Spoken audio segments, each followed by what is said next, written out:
Hi ನಮಸ್ತೆ, welcome back. ಇವತ್ತು ಬೆಳಗ್ಗೆ ಎದ್ದ ತಕ್ಷಣ ಅಮ್ಮ ನನಗೆ ಕೆಲಸ ಹೇಳಿದ್ರು. ತರಕಾರಿನೆಲ್ಲ ಕಟ್ ಮಾಡಿಡು, ಪಾಪುನ ಕರ್ಕೊಂಡು ಸ್ವಲ್ಪ ಹಾಗೆ ಹೊರಗಡೆ ಸುತ್ತಾಡಿಸ್ಕೊಂಡು ಬರ್ತೀನಿ ಅಂತ ಹೇಳಿ. ಮಗ ಕೂಡ ಎದ್ದಿದ್ದ, ಹುರುಳಿಕಾಯನ್ನು ಇಟ್ಕೊಂಡು ತಿಂತಾ ಇದ್ದ. ವಿಡಿಯೋ ಮಾಡ್ತಾ ಇದ್ದಿದ್ದಕ್ಕೆ ನಾಚಿಕೆ ಆಗ್ತಾಯಿತ್ತು ಅವನಿಗೆ. ಈ ರೀತಿ ಅವನು ಮೊಬೈಲ್ನಲ್ಲಿ ನೋಡ್ಕೊಳ್ಳೋದು ಅವನಿಗೆ ತುಂಬಾ ಖುಷಿಯಾಗುತ್ತೆ. ಹಾಗೆ ಸ್ಟ್ರಕ್ಕಾಗಿ ನಿಂತ್ಕೊಂಡ್ಬಿಡ್ತಾನೆ, ಬೇರೆ ಏನೂ ಗಲಾಟೆ ಮಾಡೋದಿಲ್ಲ.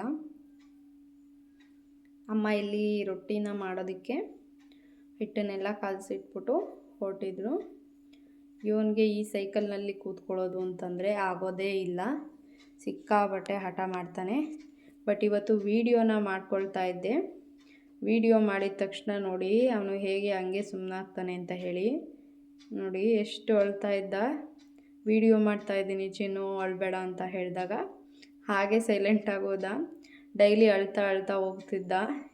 ಇವತ್ತು ವಿಡಿಯೋಗೋಸ್ಕರ ನಗ್ತಾ ಹೋಗ್ತಿದ್ದಾನೆ. ಅಜ್ಜಿ ಮೊಮ್ಮಗ ಇಬ್ಬರು ಕೂಡ ವಾಯುವಿಹಾರಕ್ಕೆ ಹೊರಟಿದ್ದಾರೆ. ಇವರು ಹೋಗಿ ಬರೋ ಅಷ್ಟರಲ್ಲಿ ನನಗೆ ತರಕಾರಿ ಹೆಚ್ಚೋ ಕೆಲಸ ಇತ್ತು. ಆ ಕೆಲಸನ ಕೂಡ ಮುಗಿಸ್ತಾ ಇದ್ದೆ. ಅಡಿಕೆನ ಸ್ವಲ್ಪ ಸುಲಿದು ಬೇಯಿಸಿ ಒಣಗಾಕಿದ್ರು. ಸಿಕ್ಕಾಪಟ್ಟೆ ಜೋರು ಮಳೆ ಬಂದು ಎಲ್ಲ ನೆಂದೋಗಿತ್ತು. ಸ್ಟವ್ ಮೇಲೆ ಹಾಲಿಟ್ಟು ಪಾಪುಗೆ ತಿನ್ನೋದಕ್ಕೆ ಬೆಳಗ್ಗೆ ಎದ್ದ ತಕ್ಷಣ ಒಂದು ಹಾಲನ್ನು ಕೊಡ್ತೀನಿ ಫೀಡಿಂಗ್ ಬಾಟಲ್ನಲ್ಲಿ. ಹಾಲು ಕುಡಿದ್ಮೇಲೆ ಬೆಳಗ್ಗೆ ತಿಂಡಿ ಅವನಿಗೆ ತರಕಾರಿಗಳನ್ನ ಬೇಯಿಸಿ ಕೊಡ್ತೀನಿ. ಅದನ್ನು ಕೂಡ ಫಸ್ಟ್ ಅವನಿಗೆ ಇಟ್ಟಿದ್ದೆ. ಆದರೆ ಸಡನ್ನಾಗಿ ಸಿಲಿಂಡರ್ ಖಾಲಿ ಆಗೋಯಿತು. ಸೊ ತಿಂಡಿ ಕೂಡ ಅರ್ಧಕ್ಕೆ ನಿಲ್ತು. ಅಮ್ಮ ಬರೋವರೆಗೂ ವೆಯ್ಟ್ ಮಾಡ್ತಾಯಿದ್ದೆ, ಯಾಕಂದರೆ ನಾನು ತುಂಬ ಭಾರನ ಎತ್ತೋ ಹಾಗಿಲ್ಲ, ಯಾವುದೇ ರೀತಿಯಾದಂಥ ವೆಯ್ಟ್ ಲಿಫ್ಟನ್ನು ಮಾಡೋ ಹಾಗಿಲ್ಲ. ಸೊ ಹಾಗಾಗಿ ನನಗೆ ಮಾರ್ನಿಂಗ್ ಸಿಕ್ನೆಸ್ ತುಂಬಾ ಇರುತ್ತೆ. ಬೆಳಗ್ಗೆ ಬೇಗ ಎದ್ದೋಳೋದಕ್ಕೂ ಆಗೋದಿಲ್ಲ, ಎದ್ದರೆ ಕೂಡ ವಾಮಿಟಿಂಗ್ ಸೆನ್ಸೇಷನ್ ಇರುತ್ತೆ. ಆದರೆ ಏನು ಮಾಡೋಕ್ಕಾಗೋದಿಲ್ಲ, ನನ್ನ ಮಗ 6 ಗಂಟೆಗೆ ಎದ್ದು ಕೂತಿರ್ತಾನೆ, ಹಾಗಾಗಿ ಎದ್ದೇಳಲೇಬೇಕು. ಅಜ್ಜಿ ಮೊಮ್ಮಗನ ವಾಕ್ ಕಂಪ್ಲೀಟ್ ಆಯಿತು. ಇಬ್ಬರು ಕೂಡ ಬರ್ತಾ ಇದ್ದಾರೆ. ಇವತ್ತು ಖುಷಿಯಾಗಿ ಹೋಗಿ ಬಂದ. ಅಜ್ಜಿ ಸಿಲಿಂಡರ್ನ ಎತ್ಕೊಂಡು ಬರೋದಕ್ಕೆ ಅಪ್ಪಾಜಿ ಮನೇಲಿ ಇರಲಿಲ್ಲ. ಸೊ ನಮ್ಮಮ್ಮನೇ ತೊಗೊಂಬಂದರು. ಆಚೆ ಇತ್ತು ಸಿಲಿಂಡರು. ಹರಸಾಹಸ ಪಟ್ಟು ಈ ಸಿಲಿಂಡರ್ನ ಈ ರೀತಿ ನೂಕೊಂಡು ಬಂದರು. ಕಡೆಗೆ ಎತ್ಕೊಂಬರೋಕ್ಕಾಗಲಿಲ್ಲ. ಪಾಪುಗೆ ನೋಡಿ ಈ ರೀತಿ ಬೀಟ್ರೋಟು, ಕ್ಯಾರೆಟು, ಬೀನ್ಸು ಏನಿರುತ್ತೆ ತರಕಾರಿ ಎಲ್ಲದನ್ನು ಬೇಯಿಸಿ ಕೊಡ್ತೀನಿ. ಇಲ್ಲಿ ರೊಟ್ಟಿ ಕೂಡ ರೆಡಿಯಾಗಿತ್ತು. ರೊಟ್ಟಿ ಮತ್ತು ಪಲ್ಯನ ತಿಂದು ಪಾಪು ಏನು ಮಾಡ್ತಿದ್ದಾನೆ ಅಂತ ನೋಡೋಣ ಅಂತ ಬಂದೆ. ಅವನು ಅವ್ರ ತಾತ ಸ್ನಾನಕ್ಕೆ ಹೋಗಿತ್ತು. ಅಲ್ಲೋಗಿ ಬಾಗ್ಲ ಹತ್ರ ಕಾಯ್ಕೊಂಡು ನಿಂತಿದ್ದ ಆಚೆ ಬರೋದಕ್ಕೆ ಅಂತ ಹೇಳಿ. ನಾನು ಬರ್ತೀನಿ ಸ್ನಾನಕ್ಕೆ ಅಂತ ಓಡ್ಬಿಡ್ತಾನೆ. ರೂಮ್ಗೆ ಕರ್ಕೊಂಡು ಬಂದು ಬಿಟ್ಟಿದ್ದೆ. ಇಲ್ಲಿ ನೋಡಿದ್ರೆ 1 ಸೆಕೆಂಡ್ಗೆ ಅಲೆ ಬಾಕ್ಸಲ್ಲಿದ್ದಂಥ ಡ್ರಾಪ್ಸು, ಟಾನಿಕ್ಸು, ಏನೇನಿತ್ತು ಲೋಷನ್ನು ಎಲ್ಲದನ್ನು ತೆಗೆದು ಬಿಸಾಡಿ ಆಟ ಆಡ್ಕೊಂಡು ಕೂತಿದ್ದ. ಸರಿ ಏನಾದರೂ ಮಾಡ್ಕೊಳ್ಳಿ, ಸ್ವಲ್ಪ ಹೊತ್ತು ಸುಮ್ಮನೆ ಕೂತಿದ್ದಾನಲ್ಲ ಅಂತ ಹೇಳಿ ಹಾಗೆ ಸುಮ್ಮನೆ ಅದೇ. ನಾನು ಸ್ವಲ್ಪ ಹೊತ್ತು ಅಲ್ಲೇ ಮಲ್ಕೊಂಡಿದ್ದೆ, ಏನು ಮಾಡ್ತಿದ್ದಾನೆ ಅಂತ ನೋಡಿದೆ ಅಂತೂ ಮಲ್ಕೊಳ್ಳೋದಕ್ಕಾಗಲ್ಲ. ಯಾಕಂದರೆ ಅಲ್ಲಿ ಯಾವುದನ್ನು ಬಾಟಲ್ನ ಓಪನ್ ಮಾಡ್ತಾನೆ ಅಂತ ಹೇಳೋದಕ್ಕಾಗಲ್ಲ. ಎಷ್ಟೇ ಟೈಟಾಗಿ ಹಾಕಿದರೂ ಕೂಡ ಅದು ಯಾವಾಗ ಓಪನ್ ಮಾಡ್ತವೆ ಮಕ್ಕಳು, ಈ ಕೈಗಳು ಎಷ್ಟು ಫಾಸ್ಟ್ ಇರ್ತವೆ ಅಂತ ಹೇಳೋದಕ್ಕಾಗೋದಿಲ್ಲ. ಸೊ ಹಾಗಾಗಿ ಅವನ್ನ ನೋಡ್ತಾನೆ ಇರ್ತೀನಿ. 1 ಸೆಕೆಂಡ್ ಕೂಡ ಮಿಸ್ ಮಾಡೋ ಹಾಗೆ ಇಲ್ಲ. ಅವನಿಗೆ ಕೂಡ ಇದೆಲ್ಲ ಸಾಕಾಯಿತು, ಎಲ್ಲ ಬಿಸಾಡಿ ಎದ್ದು ಬಂದ. ಇದು ನನ್ನ ತಂಗಿ ಒಂದು ಕಲ್ಲೂರಿಗೆ ಹೋಗಿದ್ಲು ಸ್ಯಾರಿನ ತೊಗೊಂಡು ಬರೋದಕ್ಕೆ ಅಂತ ಹೇಳಿ. ಅದರ ಒಂದು ಕ್ಲಿಪ್ಪಿಂಗನ್ನು ಇಲ್ಲಿ ಆ್ಯಡ್ ಮಾಡಿದ್ದೀನಿ ಅಷ್ಟೇ. KV ಚಂದ್ರಯ್ಯ ಸ್ಯಾರಿ ಮಹಲ್, ರೇಷ್ಮೆ ಮಹಲ್ ಅಂತ ಹೇಳಿ ಅಲ್ಲಿಗೆ ಹೋಗಿದ್ದಂಥದ್ದು. ಸಿಕ್ಕಾಪಟ್ಟೆ ಹ್ಯೂಜ್ ಕಲೆಕ್ಷನ್ಸ್ ಇದೆ ಅಂತ ಹೇಳಿದ್ಲು.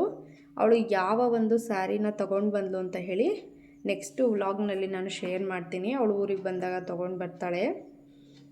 ಅಮ್ಮ ಇಲ್ಲಿ ರವೆ ಉಂಡೆ ಮಾಡಿಕೊಡು ಅಂತ ಕೇಳಿದ್ದೆ, ಹಾಗಾಗಿ ಪ್ರಿಪೇರ್ ಮಾಡ್ತಿದ್ರು. ತುಂಬಾ ಚೆನ್ನಾಗಿತ್ತು ರವೆ ಉಂಡೆ. ಇದರ ಒಂದು ವಿಡಿಯೋವನ್ನು ಈ ರೆಸಿಪಿಯನ್ನು ಸಪ್ರೇಟ್ ವಿಡಿಯೋ ಮಾಡಿ ನಾನು ಶೇರ್ ಮಾಡಿದ್ದೀನಿ ಈಗಾಗಲೇ.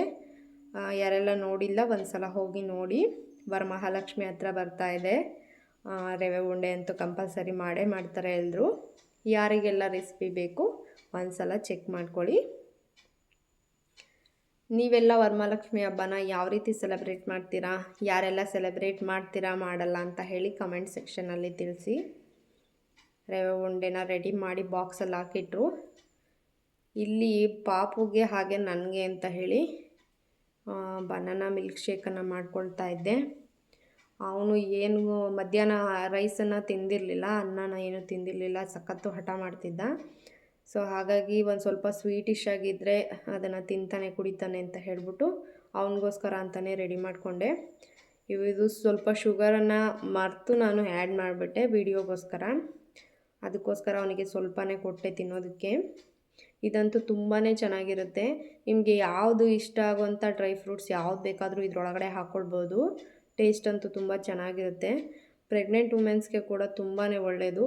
ಯಾರಾದರೂ ಪ್ರೆಗ್ನೆಂಟ್ ಇದ್ದರೆ ಬನಾನಾ ಮಿಲ್ಕ್ ಶೇಕು ಅದರಲ್ಲಿ ತುಂಬಾ ಒಳ್ಳೆಯ ಪ್ರೋಟೀನ್ಸ್ ಇರುತ್ತೆ.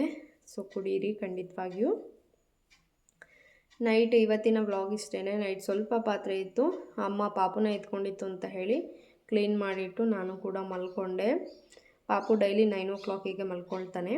ಅವ್ನು ಮಲಗಿದ ತಕ್ಷಣ ನಾನು ಹೋಗಿ ಮಲ್ಕೊಳ್ತೀನಿ. ಯಾಕಂದರೆ ನೈಟ್ ಕೂಡ ಅವನು ಸ್ವಲ್ಪ ಆವಾಗವಾಗೆ ಎದ್ದಿರ್ತಾನೆ.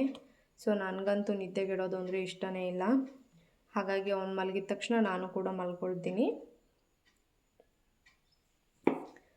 ನನಗೆ ಪಾತ್ರೆ ತೊಳೆಯೋದು ಕೂಡ ಇಷ್ಟ ಇಲ್ಲ. ನಾನು ಯಾವತ್ತೂ ಅಮ್ಮನ ಮನೆಯಲ್ಲಂತೂ ಪಾತ್ರೆನ ತೊಳೆಯೋದೇ ಇಲ್ಲ.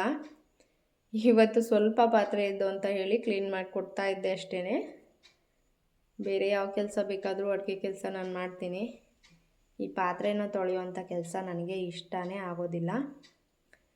ಯಾರಿಗೆಲ್ಲ ಪಾತ್ರೆ ತೊಳೆಯೋದು ಇಷ್ಟ ಆಗೋದಿಲ್ಲ ಕಮೆಂಟ್ ಸೆಕ್ಷನಲ್ಲಿ ತಿಳಿಸಿ.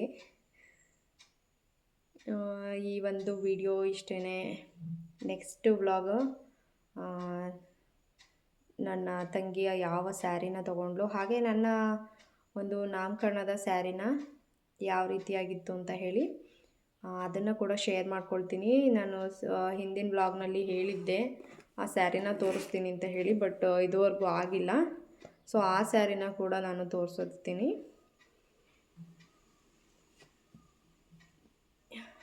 ವಿಡಿಯೋ ಇಷ್ಟ ಆದರೆ ಲೈಕ್ ಮಾಡಿ, ಹಾಗೆ ಕಮೆಂಟ್ ಮಾಡಿ ನಿಮಗೆ ಯಾವ ರೀತಿಯ ಒಂದು ವಿಡಿಯೋಸ್ಗಳು ಬೇಕಂತ ಹೇಳಿ. ಹೊಸದಾಗಿ ಚಾನಲ್ನ ನೋಡ್ತಾ ಇರೋರು ಪ್ಲೀಸ್ ಸಬ್ಸ್ಕ್ರೈಬ್ ಮಾಡ್ಕೊಳ್ಳಿ. Thanks for watching.